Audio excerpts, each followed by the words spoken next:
Hey guys, Lindsay Ell here for another lesson with Vox. I love these Vox mini lessons because I've even been learning so much from them. I hope you guys are learning a lot. Today I would like to teach you about changing your strings.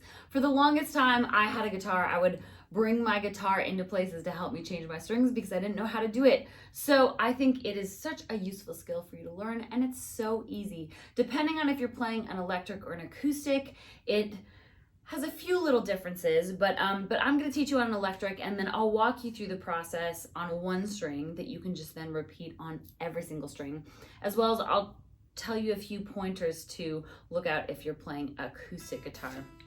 But basically what you want to do first is one of these string winders really comes in handy if you have one. You don't need one, but it really does come in handy. So we're going to change our high E string, which is your string closest to the bottom of your neck. And so basically I take the string winder, I put it right on the tuning peg of the guitar, and I wind it one direction, and if you can hear it like going sharp, you're gonna wanna wind it the other direction. So, okay, you can hear that starting to go sharp. So you're just gonna wind that till it comes all the way off. My dog really loves it when I change strings, apparently. And then sometimes in an electric guitar, you'll have, a little string guide on the actual headstock. And you want to wind it just enough so that then you can take off the string on this side of the guitar. Now on an electric, specifically on a Strat, you will pull the string through the back of your guitar. Sometimes electrics will have wraparound bridges. There's a bunch of different bridges. So if you don't feed the string, you should be able to see with the other strings on your guitar where to pull the string out from. But Strats are usually always from the back. So if you look from that back head plate, you'll see the strings come out there. If you are changing a string on an acoustic, you will have a bridge pin in here that you will just like sort of wiggle out with your fingers, and you'll be able to pick up the bridge pin as well as take out the string. I always like to change one string at a time for so many reasons. Specifically on an acoustic, it keeps the tension on the neck very even when you go through all the strings, and it just helps you when you're just learning how to change your strings on which direction to wind the string, which we'll get to that in a minute, or even when you're looking on like how the other strings are strung to make sure you're doing it the right way. So okay, so we've taken off our high E string. We're gonna go to our string package and get your first E string. So we have this string right here.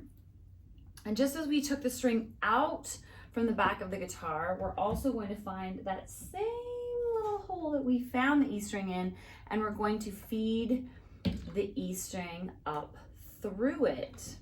Now you want to make sure that if you have saddles on your bridge, that you just come right through that hole in the saddle. So this little guy right here. And again, you can just make sure that you change your strings one string at a time so you can match the other strings on your neck.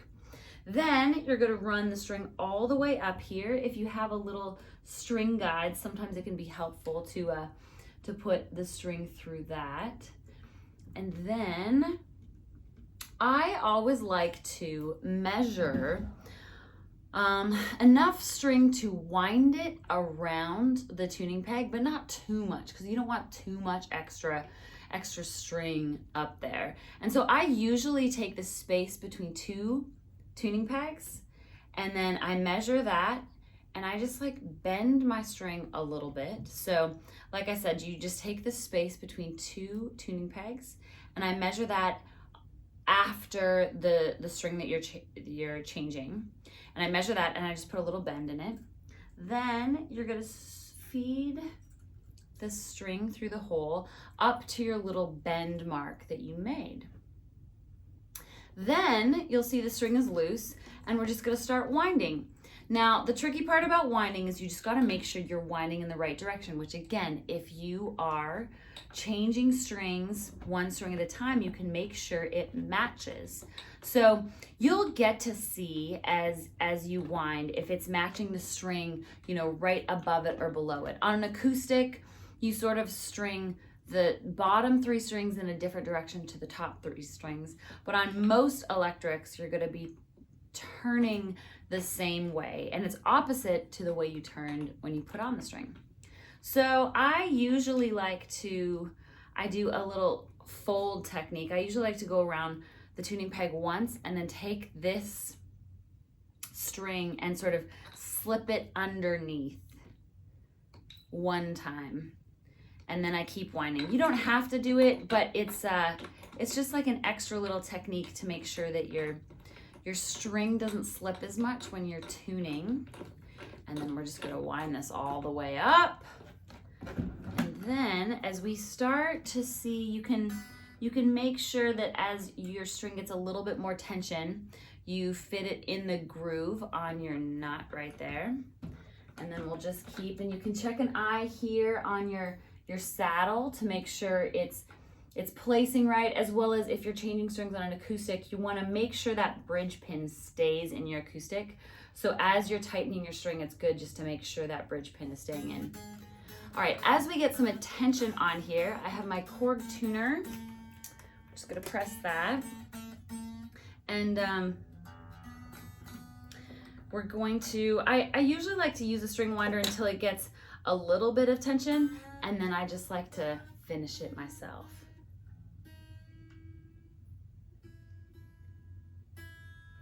All right, and your string is changed. Then if you're using one of these handy little string winders, most of them have a little string cutter on the end. And so I just take this extra end and you cut it as close to the tuning peg as you can.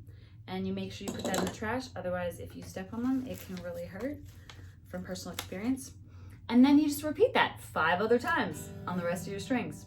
That is how to change a string, guys. I wish you all the best of luck. If you want a little bit more in-depth a video, you can check out the guitar course that I wrote. It's called Playing Well. The link is attached to this video, as well as check out the other guitar lessons that Vox has. I'm Lindsay Ell, and thanks for hanging out with Vox.